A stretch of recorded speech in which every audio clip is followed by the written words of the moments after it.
الحمد لله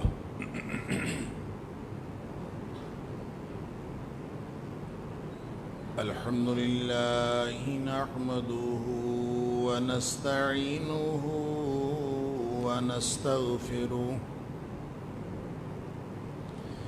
ونؤمن به ونتوكل عليه ونعوذ بالله من شرور أنفسنا ومن سيئات أعمالنا من يهده الله فلا مضل له ومن يضلل فلا هادي له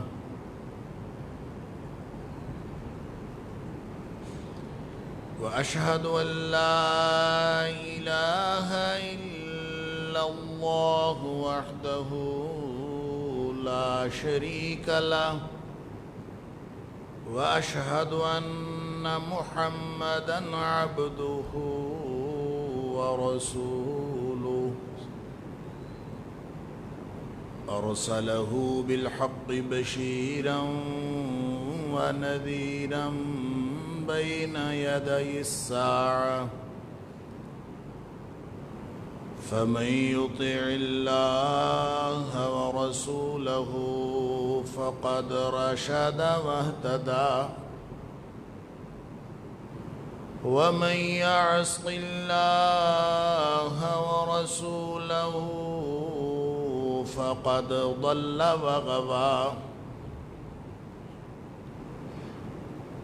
فإنه لا يضر إلا نفسه ولا يضر الله شيئا نسأل الله ربنا أن يجعلنا ممن يطيعه ويطيع رسوله ويتبع رضوانه ويجتنب سخطه فإنما نحن به وله أما بعد فإن خير الحديث كتاب الله وخير الهدي هدي محمد صلى الله عليه وآله وسلم وشر الأمور محدثاتها وكل محدثة بدعة وكل بدعة ضلالة وكل ضلالة في النار فأعوذ بالله السميع العليم من الشيطان الرجيم من همزه ونفخه ونفثه بسم الله الرحمن الرحيم يا أيها الذين آمنوا استجيبوا لله وللرسول إذا دعاكم لما يحييكم واعلموا أن الله يحول بين المرء وقلبه وأنه إليه تحشرون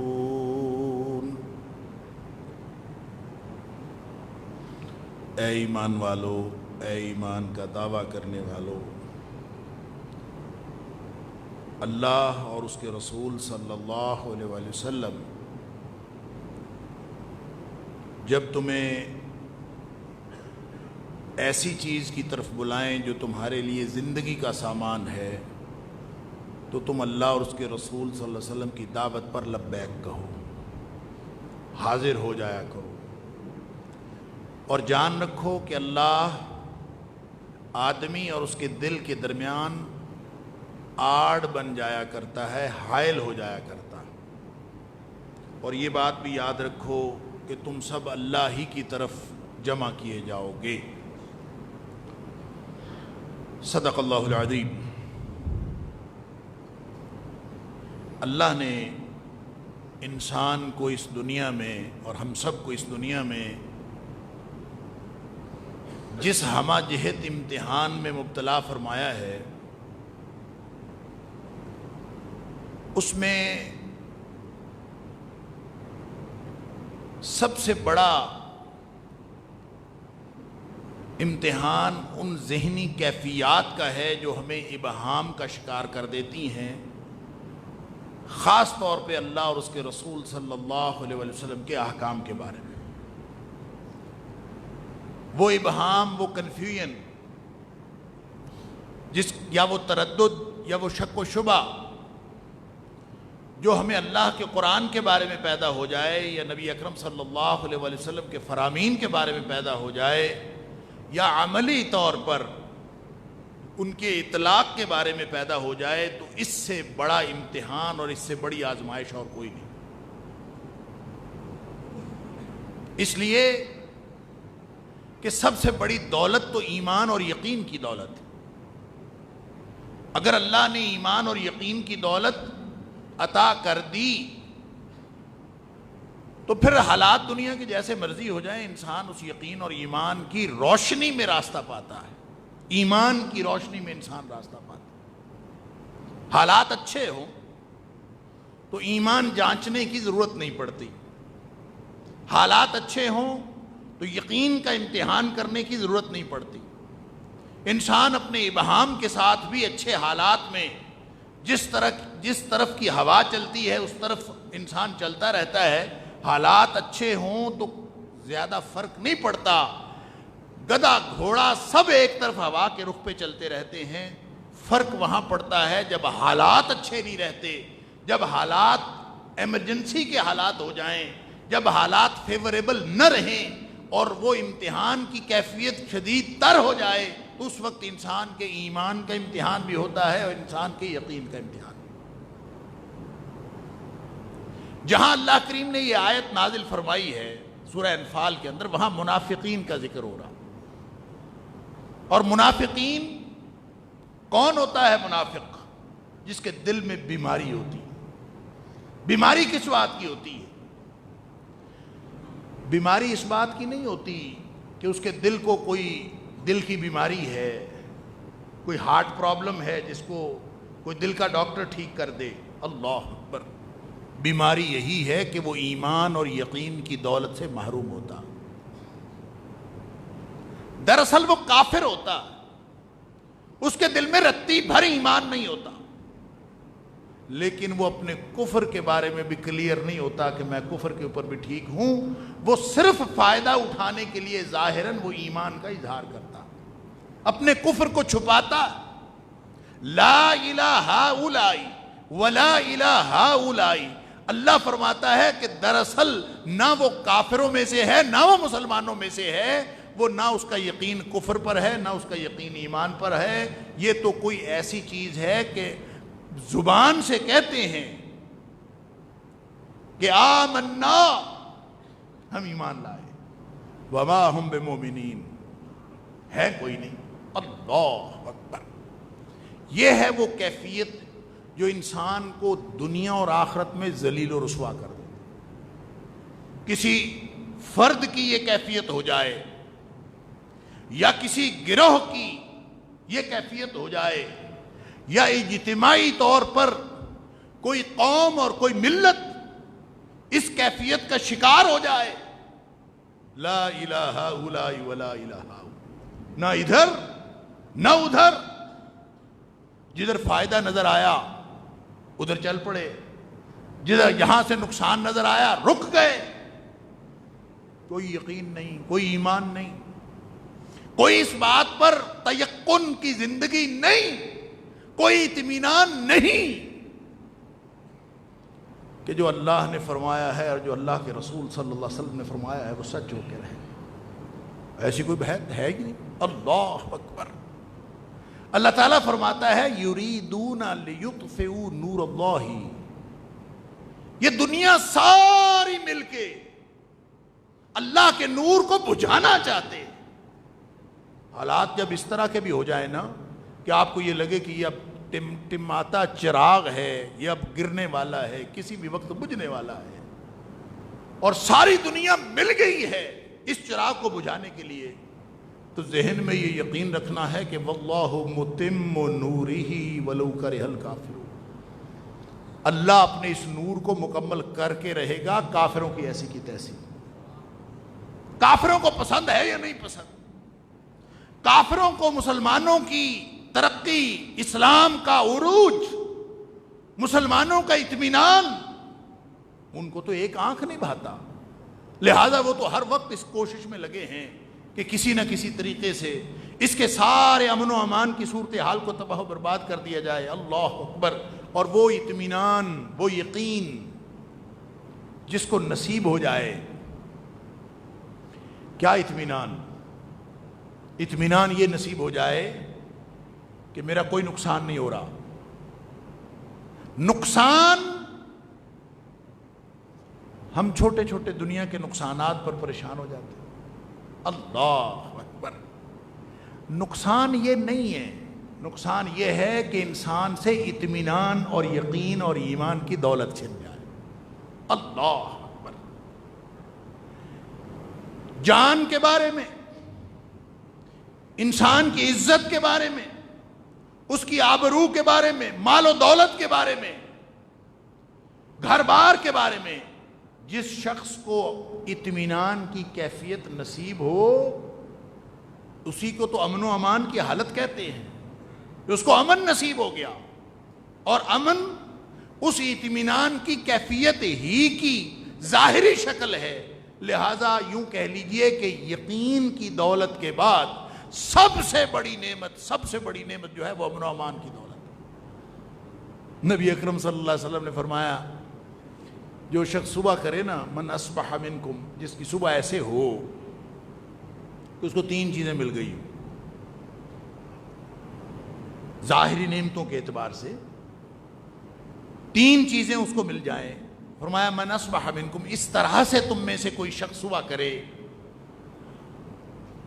کہ آمنن فی سربہ، سب سے پہلی بات اللہ اکبر، کہ وہ اپنے گھر میں اپنے آپ کو امن و امان میں سمجھ رہا ہے، مطمئن ہے، کوئی خطرہ نہیں، نہ جان کو خطرہ ہے، نہ مال کو خطرہ ہے، نہ عزت و آبرو کو خطرہ ہے۔ آمنن فی سربہ، اپنے گھر میں موجود ہے، صبح اٹھا ہے، کسی خطرے میں نہیں ہے، حالت امن میں اٹھا ہے۔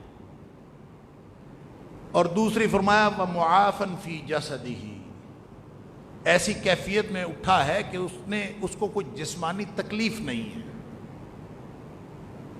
جسمانی اعتبار سے بھی عافیت کی حالت میں اٹھا ہے۔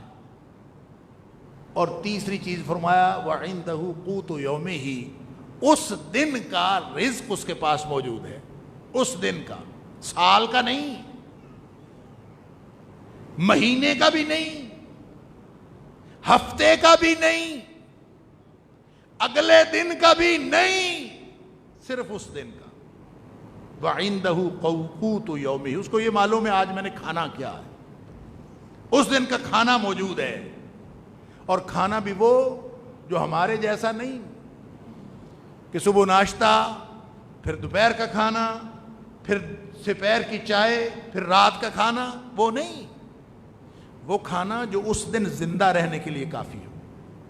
اللہ اکبر۔ قوت یوم، قوت اس روزی کو کہتے ہیں جو انسان کو زندہ رہنے کے لیے کافی ہو، اس دن کے زندہ رہنے کے لیے، وہ چاہے چند کھجوریں ہوں، وہ چاہے ایک روٹی ہو، جس سے اس دن کی زندگی کا سامان ہو جائے۔ وَعِندُهُ قُوتُ يَوْمِهِ، اس کے پاس اس دن کی روزی موجود ہے۔ اللہ اکبر۔ فرمایا فَكَأَنَّمَا حِيزَتْ لَهُ الدُّنْيَا، نبی اکرم صلی اللہ علیہ وسلم فرماتے ہیں، ترمذی شریف کی حدیث ہے، آپ نے فرمایا ایسے ہے جیسے پوری دنیا اس کے سامنے لا کے ڈھیر کر دی گئی، اس کو سب کچھ ہی حاصل ہو گیا، ساری دنیا کی نعمتیں گویا اس کو حاصل ہو گئی. جس کو یہ 3 نعمتیں میسر ہیں، صبح اٹھتا ہے تو گویا وہ تو بادشاہ ہے. ساری دنیا کی بادشاہت جس کو مل جائے، امن و امان نہ ہو تو کیا ہے؟ جو حالت خوف میں اٹھتا ہے اس کی کیا زندگی ہے؟ جو حالت تکلیف میں اٹھتا ہے، اس کو کوئی جسمانی تکلیف ہو تو چاہے وہ تخت پہ سویا ہوا ہو، اس کو کیا زندگی کا کیا مزہ ہے؟ سبحان اللہ. تو امن آمنن فی سربہ، نبی اکرم صلی اللہ علیہ وسلم نے ٹاپ پریورٹی پہ پہلے نمبر پر امن کی بات فرمائی. اور ہمیں یہ معلوم ہے کہ نبی اکرم صلی اللہ علیہ وسلم جب نئے چاند کی دعا کرتے تھے نا، تو تب بھی امن کی بات کرتے تھے، ایمان کے ساتھ امن کی بات. اللہم اہلہ علینا بالامن والایمان. اللہ اکبر. وبالسلامت والاسلام. سلامت کا مطلب ہوتا ہے سیکیورٹی، اللہ تحفظ، پروٹیکشن، یہ احساس ہے.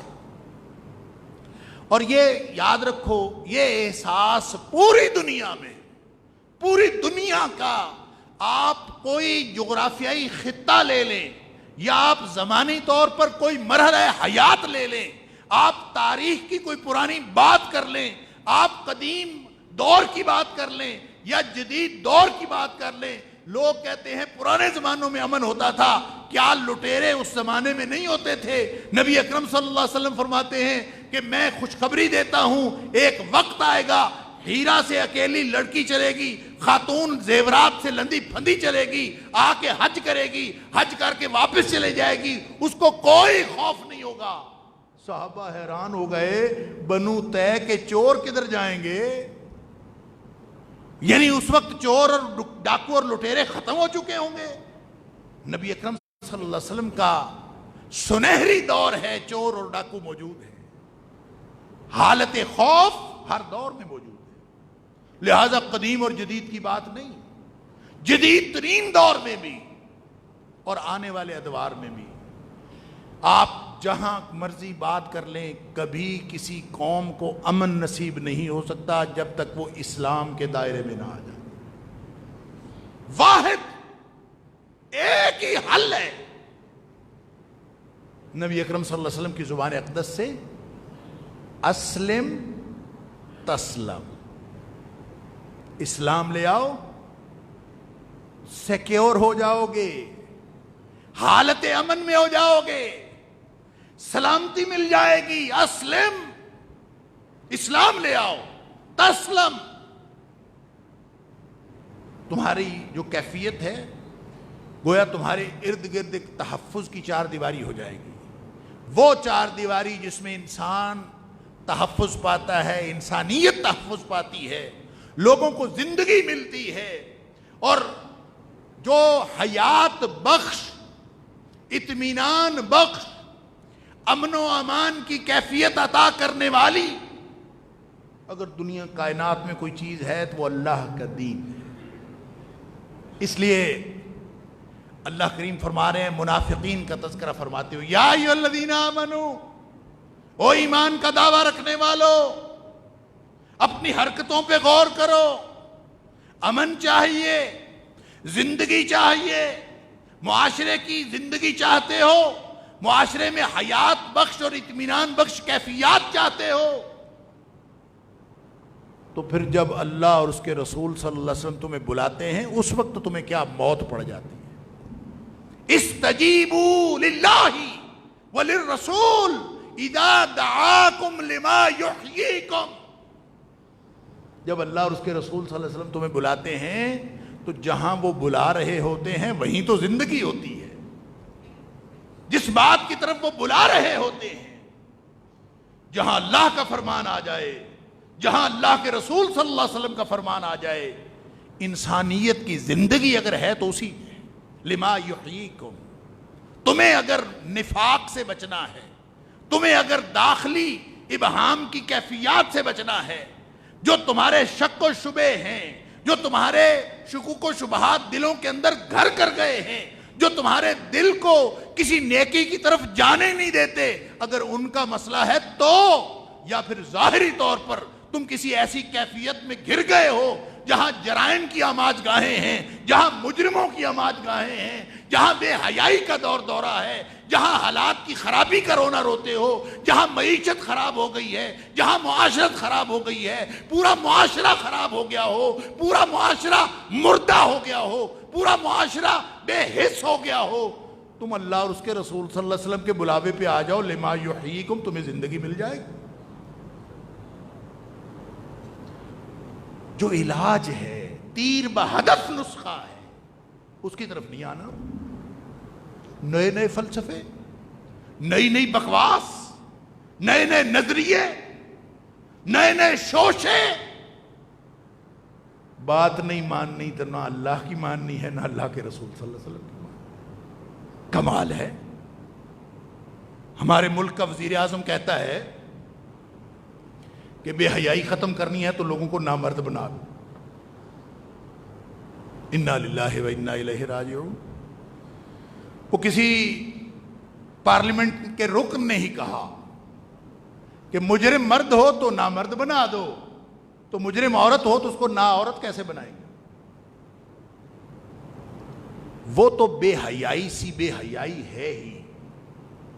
جس جرم کی بات ہو رہی ہے وہ تو اپنی جگہ بے حیائی ہے، اس سے بڑی بے حیائی کیا ہوگی کہ جس سزا کا ذکر کیا جا رہا ہے اس کو سن کے ہی ہمارے بچے بچیوں کے ذہنوں میں جو سوالات پیدا ہوتے ہیں، جو پوری قوم ایک نفسیاتی کیفیت میں مبتلا ہوتی ہے، اس کا علاج کون کرے گا؟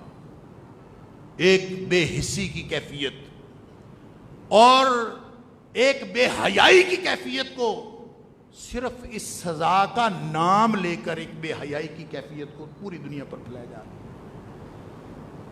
مجھے یاد ہے ابھی چند سال پہلے تک کوئی بات ہوتی تھی، ہمارے بچے سوال پوچھتے تھے کہ یہ زیادتی کیا ہوتی ہے، بچوں کو کوئی تصور نہیں تھا، لیکن اب ہم نے اس میڈیا کے ذریعے سے پوری قوم کو بے حیا بنا دیا۔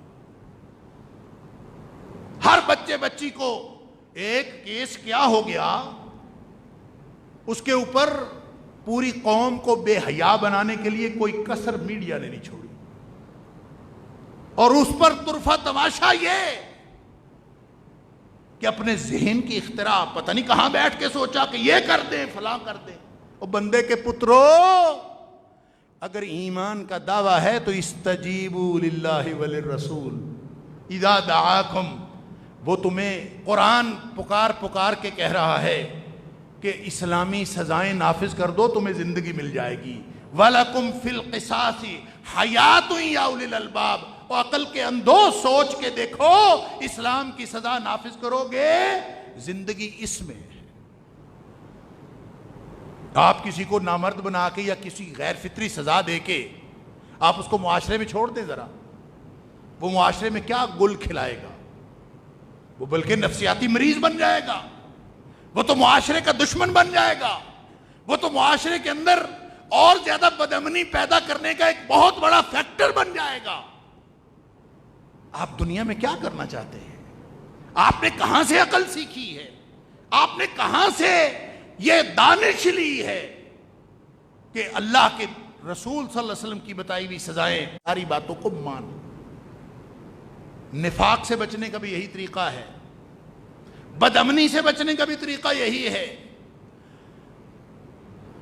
ابہام ظاہری حالات کا ہو یا ابہام باطنی کیفیات کا ہو، جو بھی ابہام ہے، جو بھی کنفیوژن ہے، جو بھی انسان کو پریشان کرنے کی کیفیات ہیں، وہ اگر ختم ہو سکتی ہیں تو اللہ اور اس کے رسول صلی اللہ علیہ وسلم کے فرامین پر عمل کرنے سے ہے۔ حکمران، عوام الناس، جو کوئی بھی ہے، ہر ایک کے لیے یہی حکم ہے۔ ایمان کا دعویٰ ہے تو پھر اللہ اور اس کے رسول صلی اللہ علیہ وسلم کی بات ماننی پڑے گی۔ رہ گئی بات کہ یہ اللہ اور اس کے رسول صلی اللہ علیہ وسلم کی بات، تم اپنی معاشرت، اپنی گھر کا ماحول، اپنی انفرادی زندگی، اپنی اجتماعی زندگی، اپنے قانونی معاملات، اپنے حدود و تعزیرات کے معاملات، اپنے جرائم کا علاج، عدالتوں کا پورا پروسیس، ہر چیز کو اللہ اور اس کے رسول صلی اللہ علیہ وسلم کے حکم کے مطابق کر کے دیکھو اذا دعاکم لما یحییکم، اسی سے پورے معاشرے کو زندگی ملے گی، وہ اطمینان نصیب ہوگا جس کو امن و امان کہتے ہیں۔ رہ گئی بات باطنی کیفیات کی، تو اللہ وعدہ فرماتا ہے وَاعْلَمُوا، اور جان رکھو، تمہیں معلوم ہونا چاہیے۔ کیا معلوم ہونا چاہیے؟ اللہ، یہ معلوم ہونا چاہیے کہ ان اللہ یحول بین المرء وقلبہ، یہ دل جو ہے نا، تمہیں دلوں کی پریشانیاں ہیں، تمہیں دلوں کے اطمینان کا مسئلہ ہے، تمہیں دلوں کے ابہامات اور کنفیوژن پریشان کیے ہوئے ہیں، یا تمہارے دل میں نفاق کی بیماری جڑ پکڑ رہی ہے، یا تمہارا دل گناہوں کی طرف مائل ہے، یا تمہارا دل جرائم کی طرف آمادہ ہوتا ہے، یا تمہارے دل نے ایسی نفسیاتی کیفیت پیدا کر رکھی ہے جو نیکی کی طرف جانے نہیں دیتی، مسئلہ تمہارا جو بھی ہے، یاد رکھو دل کا پورا معاملہ اللہ کے ہاتھ میں ہے۔ جب تم اللہ کی طرف جاؤ گے، ان اللہ یحول بین المرء وقلبہ، دل جدھر مرضی لے کے جانا چاہتا ہو، دل جتنا مرضی خراب ہو، دل کے اندر جتنی مرضی بڑی بیماری ہو، جب تم اللہ کی طرف آ جاؤ گے تو اللہ تمہارے دل کو بھی لگام دے لے گا۔ وَاعْلَمُوا أَنَّ اللَّهَ يَحُولُ بَيْنَ الْمَرْءِ وَقَلْبِهِ، دلوں کی، وہ کہتا ہے دل نہیں چاہتا، کرنا تو چاہتا ہوں، جانتا ہوں ثواب طاعت و زہد، پر طبیعت ادھر نہیں آتی، دل نہیں چاہتا، پتہ ہے مسجد میں جانے کا کیا ثواب ہے، معلوم ہے اللہ کی حدود نافذ کرنے کا کیا ثواب ہے، معلوم ہے اللہ کا حکم ماننے کا کیا ثواب ہے، معلوم ہے نبی اکرم صلی اللہ علیہ وسلم کی سنت کے اندر کتنی زندگی ہے، معلوم ہے کہ اللہ کے رسول صلی اللہ علیہ وسلم کی بتائی ہوئی سزائیں، اللہ کے قرآن کی بتائی ہوئی سزائیں، ان سے پورا معاشرہ بن سکتا ہے، لیکن میں مجبور ہوں، مجھے یورپ کو تو بھی خوش کرنا ہے نا۔ یعنی کتنی بے بسی ہے، جس ملک کا وزیر اعظم میڈیا پہ بیٹھ کے یہ کہے کہ دل تو میرا بھی کرتا ہے کہ یہ سزائیں نافذ کر دوں، پر مجھے یورپ سے ڈر لگتا ہے۔ جس ملک کا یہ وزیر اعظم یہ کہے، وہ پھر اپنے آپ کو مومن بھی کہے، یہ دو مختلف باتیں ہیں۔ اللہ تعالیٰ نے سورۃ المائدہ کے اندر فرمایا لا تخشوا الناس، اگر تمہارا ایمان اللہ پر ہے تو لوگوں سے نہ ڈرو، واخشونی، مجھ سے ڈرو، اس لیے کہ اللہ کا خوف دل میں آ گیا تو سمجھے دنیا آخرت سنور گئی، اور اگر دنیا کا خوف دل میں آ گیا تو دنیا و آخرت بگڑ گئی۔ یہ تم نے یہ بات سمجھی ہی نہیں، تمہیں کبھی یورپ کا ڈر ہے، کبھی امریکہ کا ڈر ہے، کبھی تمہیں کسی سپر پاور کا ڈر ہے، کبھی تمہیں حالات کا مسئلہ ہے۔ اگر معاشرے کی زندگی چاہتے ہو، اگر اپنی زندگی چاہتے ہو، تو پھر اللہ اور اس کے رسول صلی اللہ علیہ وسلم کے حکم کو مان لو۔ استجیبوا للہ وللرسول اذا دعاکم لما یحییکم، جو بھی اللہ جس طرف بلائیں، اللہ کے رسول صلی اللہ علیہ وسلم جس طرف بلائیں، یہ زندگی ہے، یہ حیات بخش ہے، یہ امن دیتا ہے، یہ کنفیوژنز دور کرتا ہے، اندھیرے چھٹتے ہیں، روشنی آتی ہے، اجالے ملتے ہیں۔ ہمارا ایمان ہمیں یہ بات سمجھنے نہیں دیتا کیسا ایمان ہے، یہ ایمان نہیں ہے، نفاق۔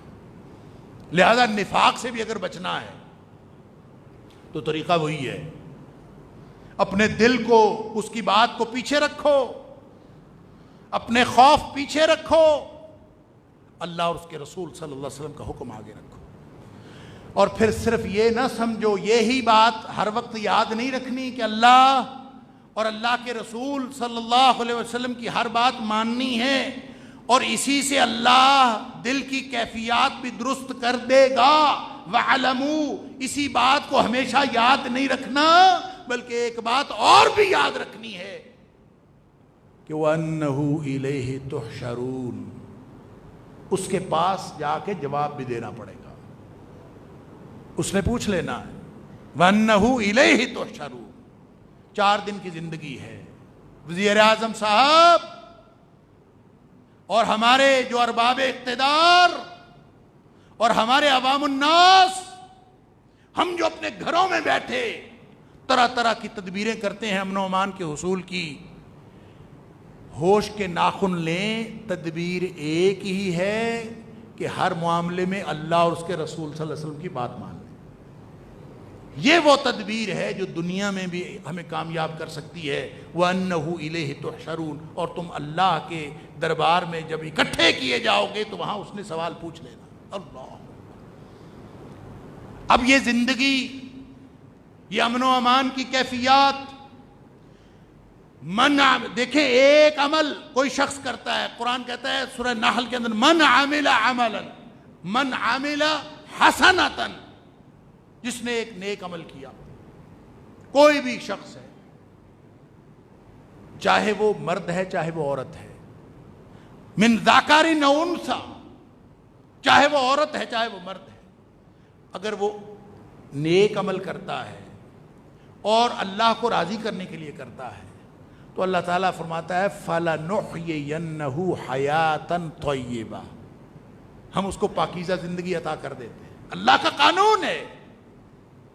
لہذا ہمارے مسائل کا حل، ہماری پریشانیوں کا حل، ہمارے ان سارے الجھنوں کا حل، ہماری نفسیاتی الجھنیں، خاص طور پر مجھے اس بات سے بڑی تشویش ہے اور ہم سب کو تشویش ہونی چاہیے کہ ہمارا میڈیا بھی اور ہمارا مین سٹریم میڈیا اور ہمارا سوشل میڈیا بھی یہ ہم سب کو ذہنی مریض بنا رہا. ساری قوم ذہنی مریض بن رہی. بے حیائی کی کیفیات الگ ہیں، بے حسی کی کیفیات الگ ہیں، جمود اور جو ہمارے سوچنے کی طاقتیں سلب کی جا رہی ہیں وہ الگ ہیں. سب سے بڑی بات یہ ہے کہ ہم سب اللہ اور اس کے رسول صلی اللہ علیہ وسلم کے لائے ہوئے دین سے دور ہوتے چلے. ایسی ایسی تھیریز، ایسے ایسے فلسفے، ایسی ایسی حکمتیں کشید کر کے ہمیں بتائی جاتی ہیں کہ انسان کا ذہن اللہ اور اس کے رسول صلی اللہ علیہ وسلم کی بات کی طرف جاتا ہی. ہم اور طرح سے سوچنا شروع کر دیتے ہیں، ادھر سے پھر اس سے آگے، پھر اس سے آگے، پھر اس سے آگے. اللہ اکبر. لہذا انفرادی سطح پر اگر کسی کو علاج مقصود ہے تو بھی یہی علاج، اجتماعی سطح پر اگر کوئی علاج مقصود ہے تو بھی یہی علاج. اب ہمارے ہاں اللہ تعالی ہمیں معاف فرمائے، اس ملک میں انتشار پیدا کرنے کے لیے اور اس ملک کا امن و امان تباہ کرنے کے لیے اور اس ملک میں مختلف قسم کی فرقہ وارانہ سرگرمیاں پیدا کرنے کے لیے پتہ نہیں دشمن نے کتنا زور لگایا ہے اور وہ کتنا زور لگاتے چلے جا رہے ہیں. اللہ فرماتا ہے یریدون لیطفئوا نور اللہ، وہ تو اللہ کے نور کو بجھانا چاہتے ہیں. بِأَفْوَاهِهِمْ، اپنے منہوں سے، پھونکوں سے وہ یہ نور بجھانا چاہتے ہیں. وَاللَّهُ مُتِمُّ نُورِهِ، اللہ کا وعدہ ہے کہ اللہ اس نور کو مکمل کر کے رہے گا. اور نور، اللہ کا نور تو نور ہے، اللہ کا دین تو نور ہے. هُوَ الَّذِي أَرْسَلَ رَسُولَهُ بِالْهُدَى وَدِينِ الْحَقِّ لِيُظْهِرَهُ عَلَى الدِّينِ كُلِّهِ، وہ تو غالب ہونے کے لیے آیا ہے. دین مغلوب نہیں ہوتا، دین غالب ہے. مسلمان مغلوب ہوتے ہیں، جو دین کو چھوڑ دیتے ہیں تو مسلمان مغلوب ہو جاتے ہیں. ہماری آج مغلوبیت کی یہی کیفیات ہے اور اس مغلوبیت میں اللہ اکبر ہمیں پھر سمجھ نہیں آتی کیا کریں. میں جب یہ بات کر رہا ہوں تو میں اپنے آپ کو شامل کر کے بات کر رہا ہوں.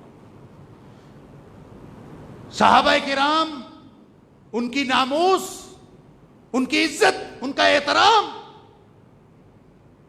ہمارے ایمان کا حصہ ہے، بلکہ عین ایمان ہے.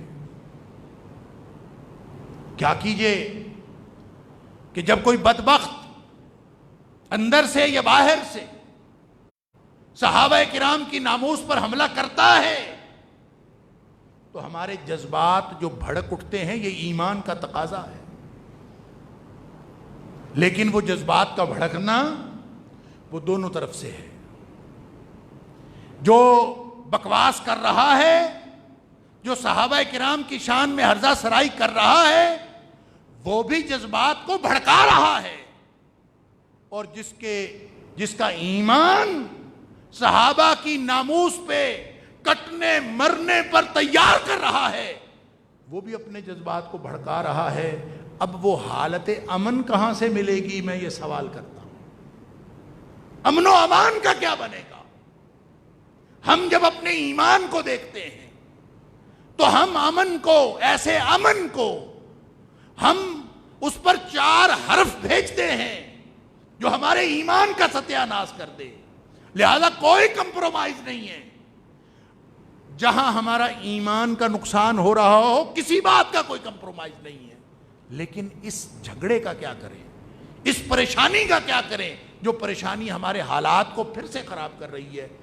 میں نے یہ بات اس لیے کی ہے کہ اللہ ہمیں، مجھے، آپ کو، ہم سب کو پکار کے کہہ رہا ہے، یا ایھا الذین آمنوا استجیبوا للہ وللرسول اذا دعاکم لما یحییکم. ہر معاملے میں، ہر موقع پر آپ نے وہ دیکھنا ہے کہ اللہ اور اس کے رسول صلی اللہ علیہ وسلم کا کیا حکم ہے. آپ نے یہ نہیں دیکھنا کہ آپ کے جذبات کیا کہہ رہے ہیں. اگر صرف یہ ہم احساس کر لیں، ہر کیفیت میں، غصہ ہو تو، خوشی ہو تو، حالات اچھے ہوں تو، حالات برے ہوں تو، بات ہم نے وہ ماننی ہے جو اللہ اور اس کے رسول صلی اللہ علیہ وسلم نے فرمائی. اسی میں زندگی. عبداللہ بن ابی نبی اکرم صلی اللہ علیہ وسلم کی حیات طیبہ میں موجود تھا. کون تھا؟ منافق. منافق بھی سب سے بڑا، رئیس المنافقین. اللہ اکبر. نبی اکرم صلی اللہ علیہ وسلم نے اس کو قتل نہیں کرنے دیا. صرف منافق نہیں تھا، چھپا ہوا نہیں تھا، ظاہر تھا. نبی کریم صلی اللہ علیہ وسلم کی دشمنی کرتا تھا. اس نے نبی کریم صلی اللہ علیہ وسلم کی شان میں ہرزہ سرائی بھی کی. قرآن کے اندر موجود ہے. اس نے کہا لَيُخْرِجَنَّ الْأَعَزُّ مِنْهَا الْأَذَلَّ، کہ ہم مدینے جا رہے ہیں، عزت والا ذلت والے کو نکال دے گا. اس نے یہ بکواس کی، اللہ نے اسی کے اوپر ڈال دی. جب مدینے پہنچے تو اس کا اپنا بیٹا حضرت عبداللہ رضی اللہ تعالیٰ عنہ، جو مخلص مسلمان تھے، وہ مدینے کے راستے پہ کھڑے ہو گئے کہ تمہیں میں مدینے میں داخل نہیں ہونے دوں گا جب تک نبی اکرم صلی اللہ علیہ وسلم اجازت نہیں دیں گے. جب آپ حکم نہیں دیں گے، تو میرا باپ صحیح، لیکن تو نے کہا ہے کہ عزت والا ذلت والے کو نکالے گا. اب دیکھو عزت کس کے پاس ہے. اللہ اکبر.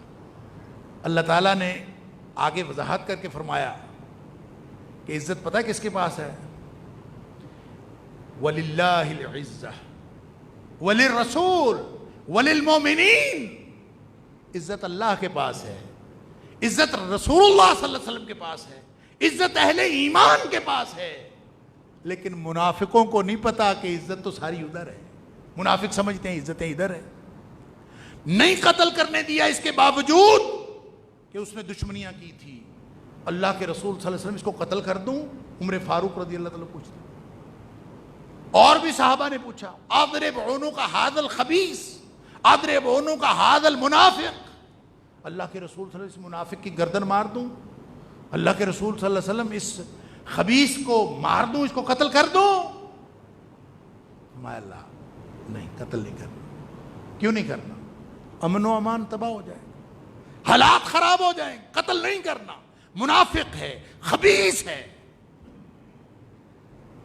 اس لیے قتل نہیں کرنا کہ یتحدث الناس ان محمدا یقتل اصحابہ صلی اللہ علیہ وسلم. لوگ باتیں کریں گے کہ نبی کریم صلی اللہ علیہ وسلم اپنے ساتھیوں کو ہی قتل کرنے لگ گئے.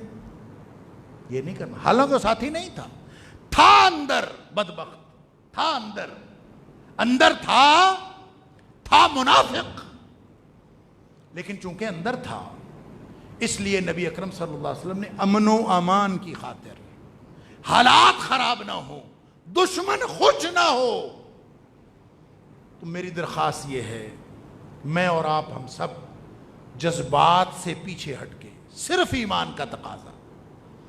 اور ایمان کا تقاضا کیا ہے؟ یا ایھا الذین آمنو، ایمان کا دعویٰ ہے تمہارا. اے ایمان کا دعویٰ کرنے والو، استجیبوا للہ وللرسول اذا دعاکم لما یحییکم. جب اللہ کا حکم آ گیا، اللہ کے رسول صلی اللہ علیہ وسلم کا حکم آ گیا تو وہ مانو. اسی میں تمہاری زندگی ہے، اسی میں تمہارے معاشرے کی بقا ہے، اسی میں تمہاری انفرادی بقا ہے، اسی میں تمہارے ملک کی بقا ہے، اسی میں تمہاری ملت کی بقا ہے. اگر اس پر آ جاؤ گے تو بچ جاؤ گے. باطنی کیفیات بھی اللہ درست کر لے گا، اس لیے کہ وَعَلَمُوا أَنَّ اللَّهَ يَحُولُ بَيْنَ الْمَرْءِ وَقَلْبِهِ. نبی اکرم صلی اللہ علیہ وسلم ایک دعا اکثر فرمایا کرتے تھے، اللہم ثبت قلبی، اللہم ثبت قلبی، اللہم یا مقلب القلوب ثبت قلبی علی دینک. اللہ تو دلوں کو پھیرنے والا ہے، میرے دل کو اپنے دین پر ثابت قدم رکھ. اللہ، نبی اکرم صلی اللہ علیہ وسلم دعا کرتے. حضرت ام سلمہ رضی اللہ تعالیٰ نے پوچھتی ہیں، اللہ کے رسول صلی اللہ علیہ وسلم یہ دعا آپ ہمیشہ ہی کرتے ہیں، کیا دل کے بھی پھر جانے کا اندیشہ ہے؟ فرمایا ہاں، ثابت قدم وہی رہتا ہے جس کو اللہ ثابت قدم رکھے. لہذا دلوں کی کیفیات بھی، یہ جذبات بھی، یہ اشتعال بھی ہمارے ہاتھ میں نہیں ہے. اس کو بھی کنٹرول کرنا ہے تو اللہ اور اس کے رسول صلی اللہ علیہ وسلم کی بات ماننی پڑے. ہم اللہ اور اس کے رسول صلی اللہ علیہ وسلم کی بات مان لیں، اللہ ہماری باطنی اور ظاہری ساری کیفیات درست کر دے گا، اور اللہ تعالی ہمیں اطمینان کی وہ کیفیت عطا فرما دے گا انشاءاللہ، جس کو امن و امان کی کیفیت کہتے ہیں، تاکہ ہماری دنیا بھی اچھی ہو جائے، آخرت بھی اچھی ہو جائے. وآخر دعوانا الحمدللہ رب العالمین.